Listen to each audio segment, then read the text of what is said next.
Even if you've never heard of the Shuka cloth, there is a high chance you've seen it in pictures.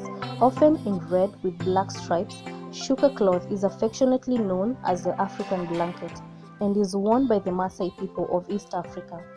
To give you some brief background knowledge, the Maasai are the semi-nomadic people from East Africa who are known for their unique way of life as well as their cultural traditions and customs. Living across the arid lands along the Great Rift Valley in Kenya and Tanzania, with the majority of them living on the Maasai Mara National Reserve of Kenya, they are known to be formidable, strong warriors who hunt for food in the wild savanna and live closely with the wild animals.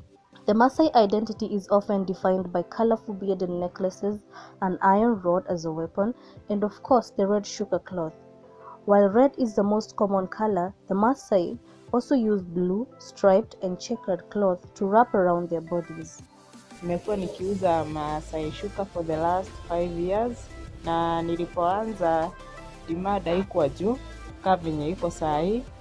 For the last 2 years Maasai Shuka imekuwa ikimove sana kutoka kwa youths mpaka yani watu wa miaka ya juu. Since nianze kuuza, nimesema imekuwa kwa faida sana kwangu.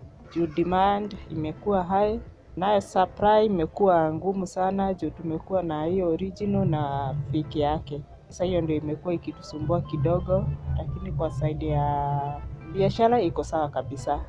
The Maasai Shukas are a symbol of rich Kenyan heritage, trademark of the Maasai, and are bright and stunning.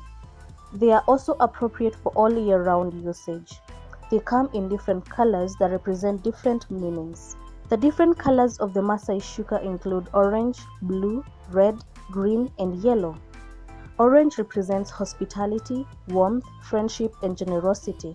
The Maasai community believes that raising cattle was a heaven-sent gift and that the cattle were brought from the sky by God by use of a rope. Therefore, blue represents the sky that provides the water in form of rain for the cows, which are a source of food. Red is the most important color for the Maasai community. It represents blood, and it is considered important for Maasai warriors to wear it as a way to protect themselves against wild animals. Red is considered a sacred color and is always the basic color of the Shuka or blanket worn around the shoulders by both men and women. Green represents the land that provides food for the Maasai and their livestock. Green also represents the need to protect territory and to be rooted in a place. And finally, color yellow represents fertility and growth. Yellow represents the sun, which sustains life by helping grass, which cattle eat to grow. And just like the Western culture, in the Maasai community, yellow is considered to be a sign of happiness and prosperity. The Maasai Shukas are used in different ways by different people. Maasai Shuka siku hizi imekuwa ikitumiwa na njia mingi tofauti. Kwanza kuna wenye wanajitumia kwa kujifunikia tu, kujiweka tu kama ashol. Wengine wanaitumia kutengeza hizi viatu, loafers. Kunayo kibeti inayoshonewa na hiyo shuka. Wengine wanaitumia kama bed sheet, wengine wanatandikia kwa viti, wengine wanatengenezea dresses na mambo mingi. To the rest of the world, Kenya is Maasai land, and nearly every tourist who comes in wants a cultural token to take back home as proof of visit. Which is why Louis Vuitton, the famous New York designer, incorporated the Shuka in its summer collection of the year 2012. Back at home, we use the Shukas as baby shawls, picnic mats, towels, custom-made designer clothes, cultural exhibits in places like hotels, airports, museums, and many other places. In simple terms, Maasai Shukas have been recognized internationally, although some certain people feel as if the Shukas are overly commercialized. What they fail to realize is that the Maasai culture is a major contributing factor that sells Kenya to the world, and it defines a culture, people, and history where seeds of creativity are drawn from in almost all aspects, especially fashion.